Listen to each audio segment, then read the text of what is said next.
I'm Katie Bennett-Stenton, a dual Australian US citizen and the National Marketing Lead for Energy Resources and Industrials with Deloitte in Australia. I'm fortunate to be spending 2 exciting months based in the US while I put my kids into school and finalise their US citizenship. I'm delighted to have the opportunity to spend time with a number of global experts, thinkers and leaders. I'm currently immersing myself in a different culture within a much larger team, and I'm excited about the insights and learnings. Throughout this time, I'm speaking to different leaders and sharing thought-provoking, relevant and influential takeaways. Today, I'm in the world's energy capital and speaking with Andrew Slaughter, who is the Executive Director of the Deloitte Centre for Energy Solutions. First met Andrew about 3 years ago in Australia, and really looking forward to continuing the conversation today. Andrew, welcome. Thank you, Katie. It's a great pleasure to talk to you today. It'd be really great if you could just tell listeners a little bit about your background, Andrew, please. Yes, well, I'm originally British, as you might tell from my accent, although I've been in the US for knocking on 20 years now. Really, I've spent half my career in Europe or based in Europe, and half my career in the United States. But all of that time I've been in energy, up and down the oil and gas value chain, and then switching around between big corporate organizations and consulting and advisory firms. Again, about a 50-50 split between the two. Thanks, Andrew. So with that in mind, I'm interested to understand how your life and career have improved as a result of being better connected with people across the globe. You know, I've always had an international component to my career. Although I started in the UK quite early in the career, I moved my base to continental Europe, to Paris, and took up a consulting job which took me right across Western Europe, into the Middle East, across a lot of French and Portuguese-speaking African countries, a little bit into Asia. And then since I moved to the US, I've covered North America pretty extensively. So I've always had an international component, and it's great because you see people are pretty much the same the whole world over. We're all driven by the same wants, desires, needs and drivers. Really what's different is the context, strong institutions, frameworks in which people operate, which work better in some places than others. But it's just great to meet people and share experiences, and we have a lot more in common than we have that separates us, where in whichever part of the world you're talking about. So you said you focused a bit on French and Portuguese speaking. Do you speak some other languages?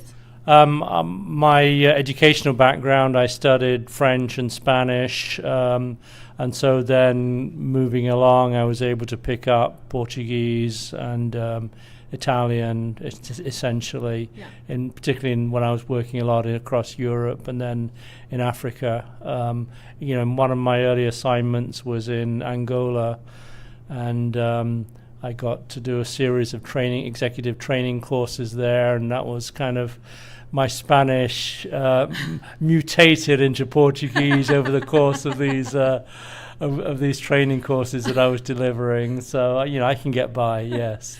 Mutated, gee, I'd say evolved. I'm incredibly impressed by anybody who can speak a few languages. I'm not particularly good at them.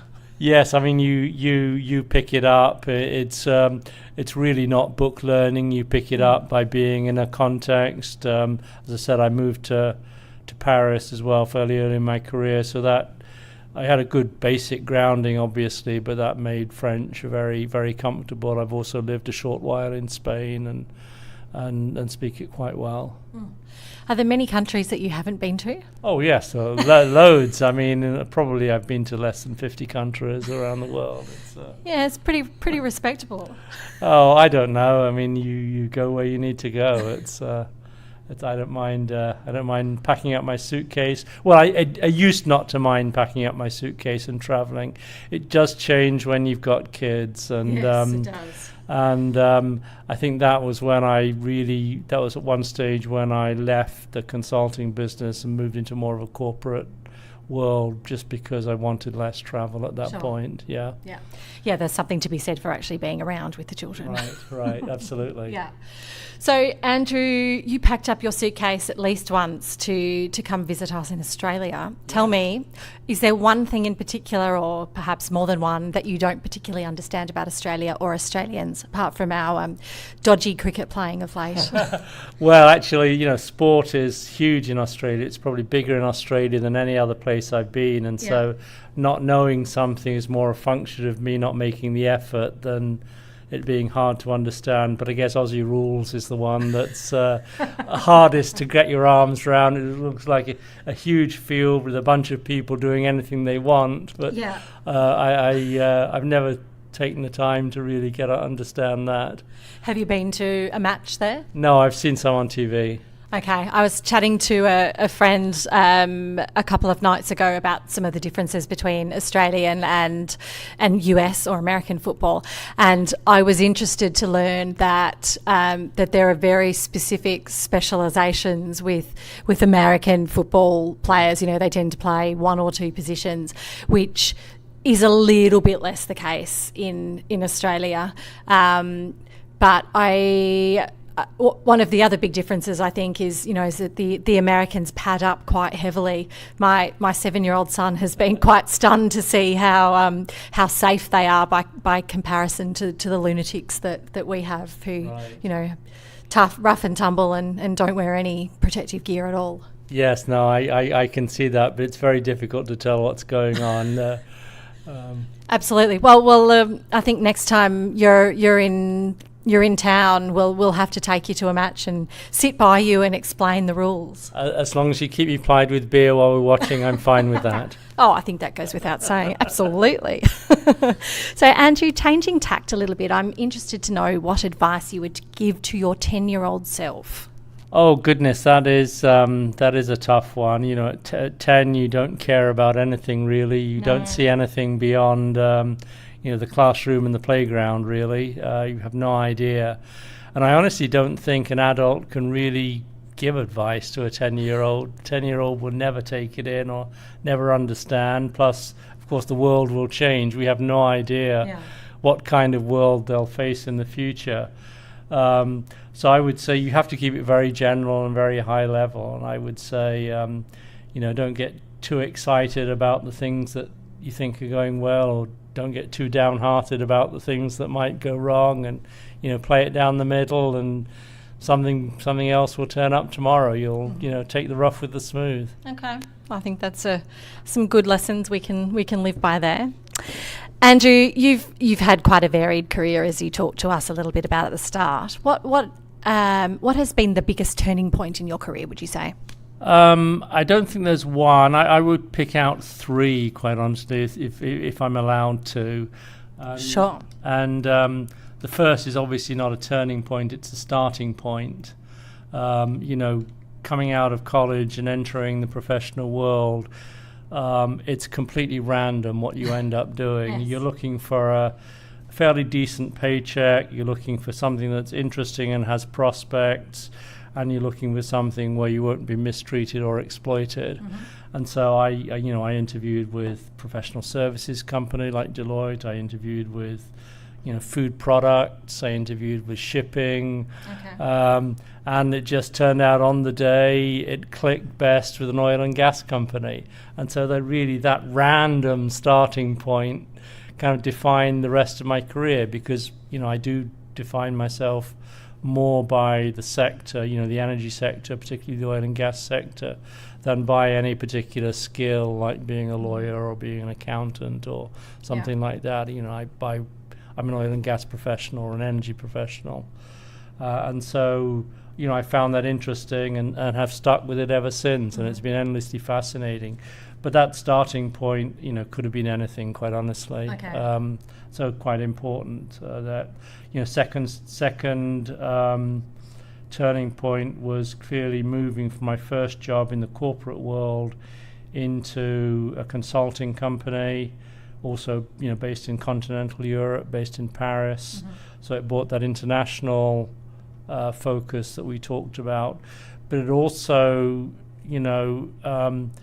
when you're doing short-term consulting projects, you get exposed to a huge range of context, situations, client requirements, people.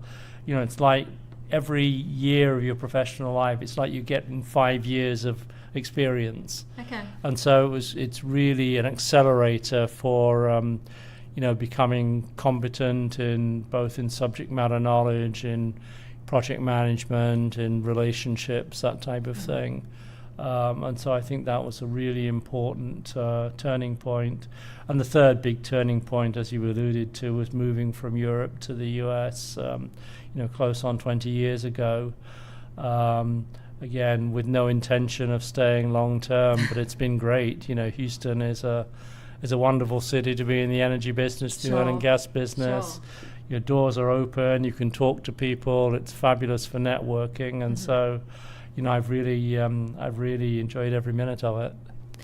Do you anticipate you might head back to live in Europe, or is that I appreciate a family with a few different passports? That's a really difficult question. Yeah, I mean, my kids are growing up now. I have two of them have left, and I only have one left at home. So I think they'll settle in the US, and so from that perspective, it's easy to visit Europe.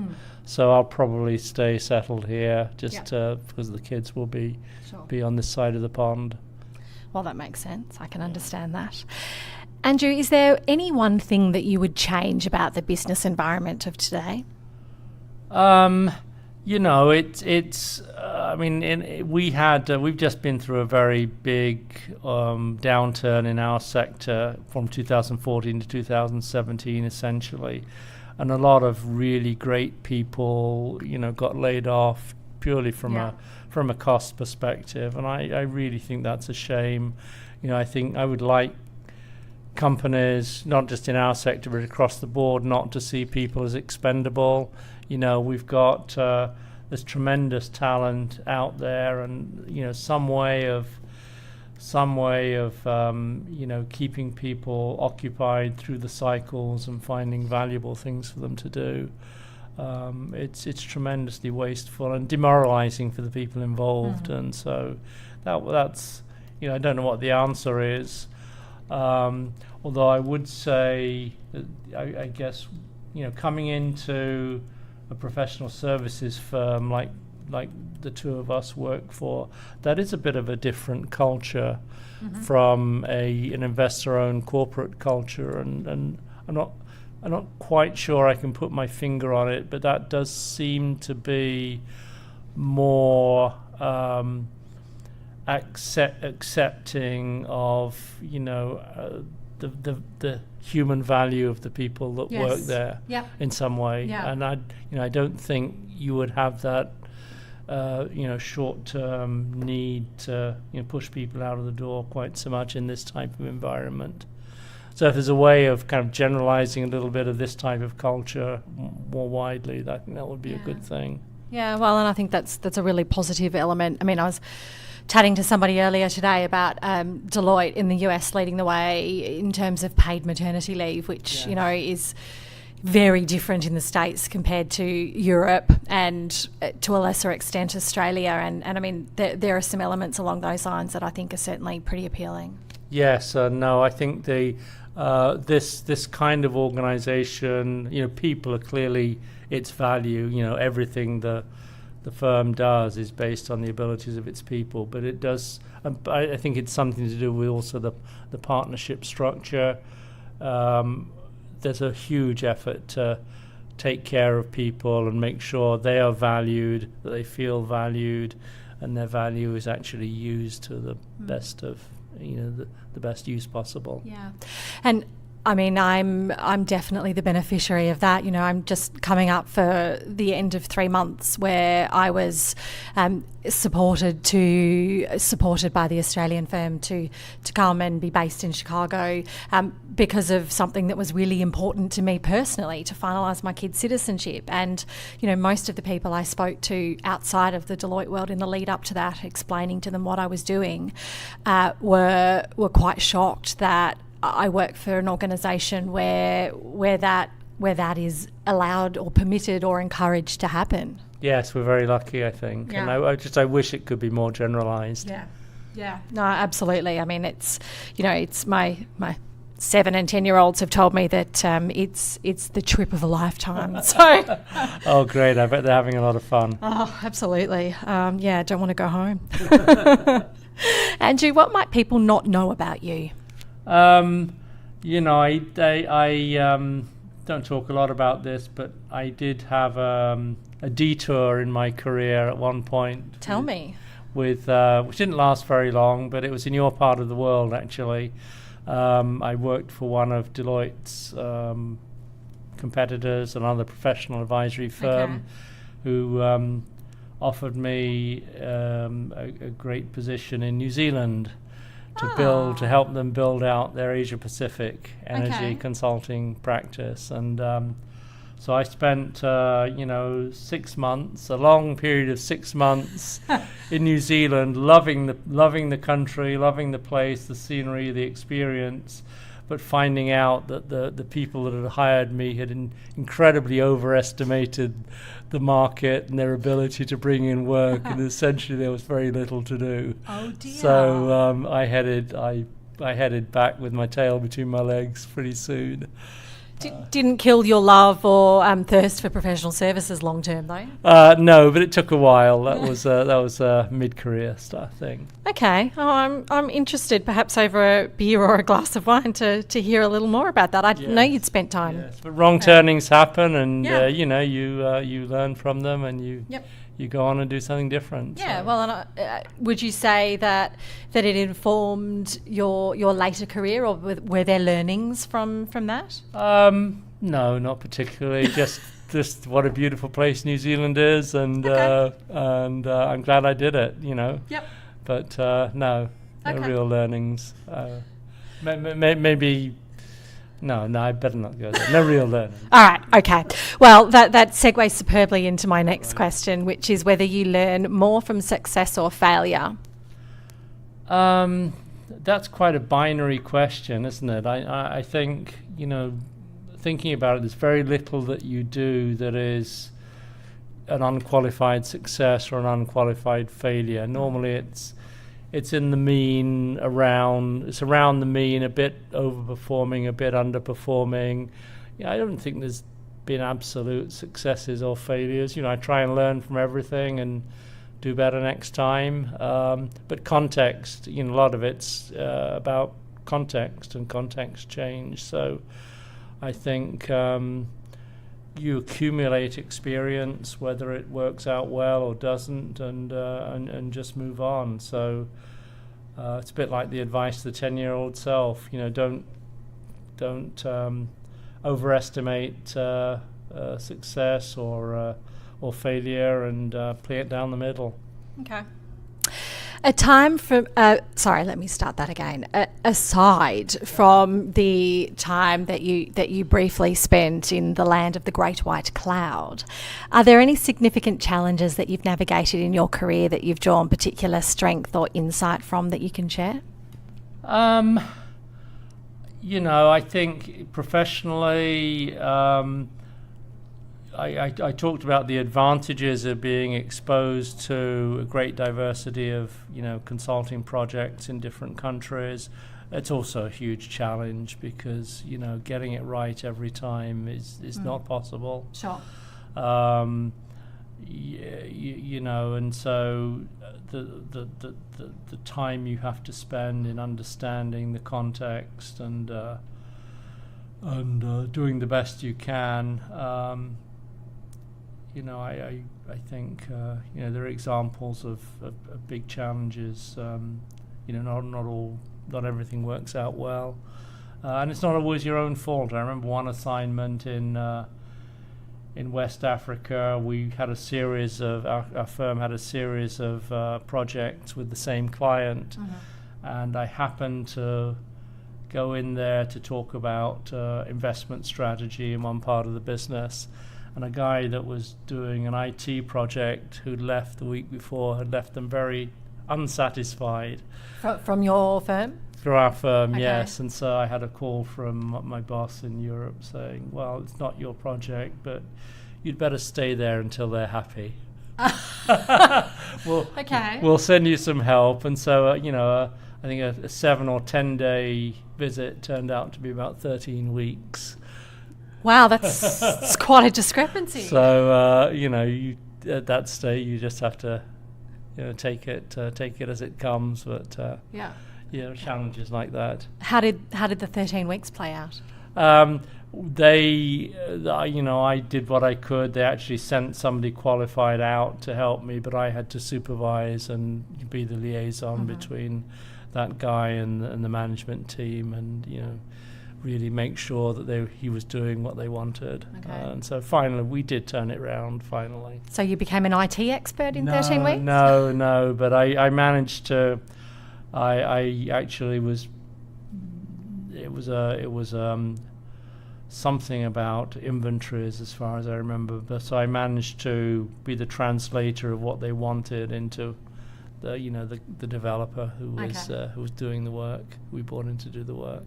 And I guess even if not your area of expertise, becoming more experienced and having more experience working with senior clients, it's that listening, irrespective almost of whether it is your deep subject matter expertise, that is critical and learned. Absolutely. No, that's the key thing, and just giving them the impression that you care and that you're taking care of what they want. It's as simple as that, essentially. And although it was a challenge. It was a very hard thing to get done at the time. And happy client at the end of 13 weeks? They kept on being a client. I'm not sure they were super happy, but they were happier, and we got more work. We kept on getting more work, so yes. Well, that's probably a fairly firm indication of their levels of satisfaction.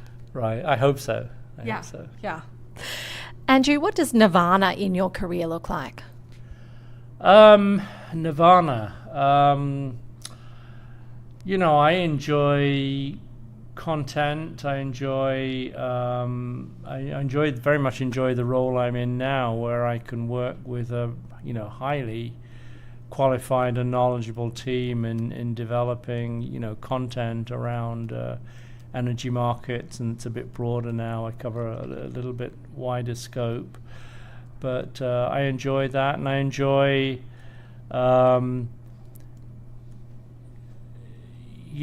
mixing in what I think and know with what they think and know, and making something bigger and better out of it.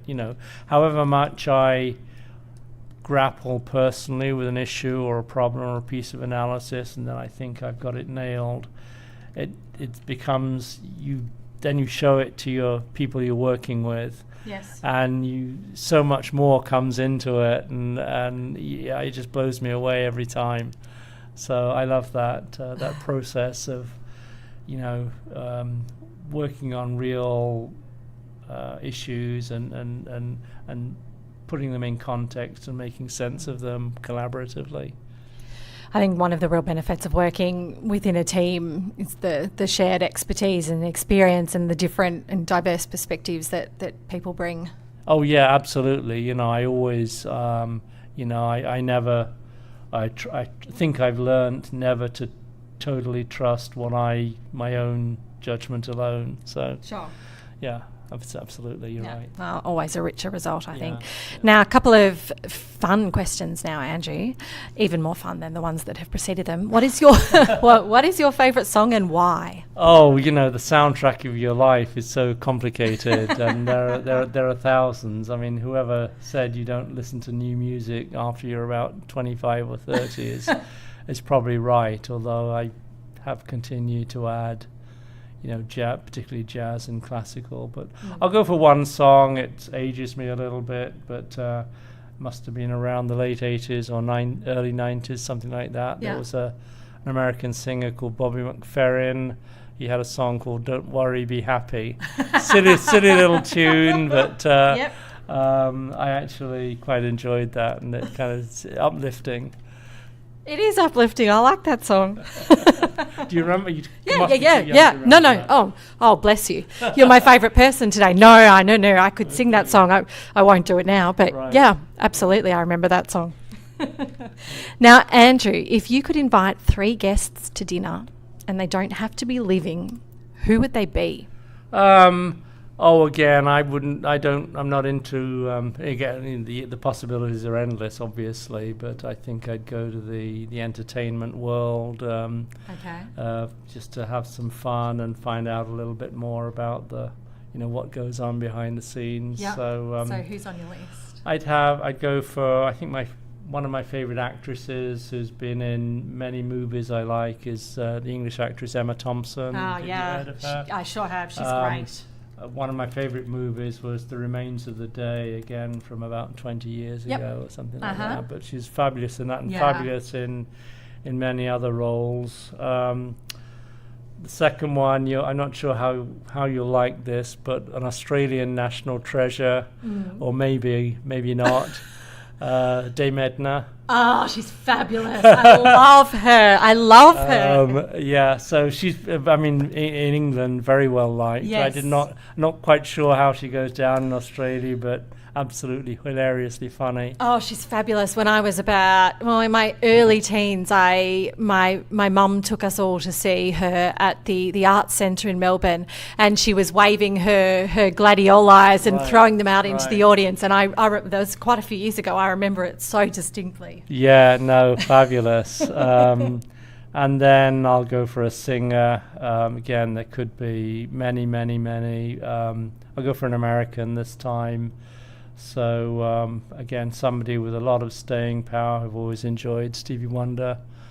Awesome. He's been all my whole life, I guess, because he was a child singer and then has kept on going. There's a lot of old singers keeping going these days. Paul McCartney and people like that, Mick Jagger, and I've always enjoyed that and would love to. Must have great stories to tell. I bet they would, and I notice you've covered 3 continents there as well, so very, very global of you. Oh, okay, yeah, not intentionally, okay. but just part of your makeup. So, Andrew, tell me about the best piece of business advice that you've ever received. That's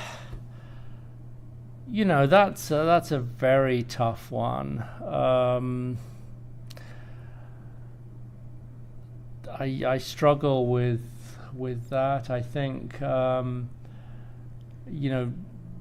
being open to always learn from other people, involve as many people as you can in understanding what the issue is and what it means. I think context matters. I'm a bit suspicious of grand visions and that type of thing. I think business decisions must be grounded in context and context change, and so I think you've got to kind of best describe what the situation is before you get into a decision or a direction, and you basically always try and learn from history, what you've done in the past. Just it all accumulates. Somehow things make sense. They almost always do. Andrew, you've talked to us through some of this already, but how did you get to where you are in terms of the leadership position that you're in today? Oh gosh, I guess I just hung around. I think there's a little more to it than that. Staying power works wonders sometimes. Don't know when to give up, do something else. But no, you accumulate experience, you accumulate, contacts and people, and I'm lucky that I've been able to do things which are interesting along the way, and so whether it's leadership or not leadership, don't particularly care. I'm not somebody who's driven to be a leader. I just enjoy what I'm doing, and if it's leading a team or working with a team, I'm fine with that. Okay. I've also had lots of times where I've been a solo contributor, I'm fine with that as well. So I think it's just, sticking around is a big part of it. I think you're grossly underestimating that, but I think, yes, variety is excellent. Yeah. Okay, I'm putting words in your mouth ever so slightly there. And Andrew, just finally, do you have any career advice for our listeners out there? People come to me quite often, to talk about this, and what I always tell them, don't try and make a very specific plan. You never know what's coming around the corner. Luck and opportunity play a huge part. So the best you can do is be ready, have some options, have some skills, keep networking, and when you get into a position, make it your own. I mean, whenever somebody gets hired into a position, there's a job description, there's an expectation. What actually happens is always more determined by what you can do than what the job description says. So you make it your own, but do it, know your skills and do them to the best of your ability, but also be curious the whole time about what's going on around you, and try and get outside your own niche from time to time. I think that's a really good point to close on. I mean, I've been with a firm for nearly 5 years, and if I think about the position description that that I signed up to back then, it has most certainly evolved, and particularly into some of the areas that I'm really passionate about and I think have strengths in. That's because you evolved it. Yes. Because you have those strengths and passions, and you made that your job. And if you do it well, people like that. That's what they want you to do. Yeah. Absolutely. Andrew, I've really enjoyed our conversation today. It's great to catch up with you again on your now home turf in Houston. Thanks very much for your time. Well, it's been a pleasure, and I promise to come to Australia in the near future, I hope. Sounds good, and I promise that we'll take you to at least one AFL match then. Okay, thank you. Thanks, Andrew.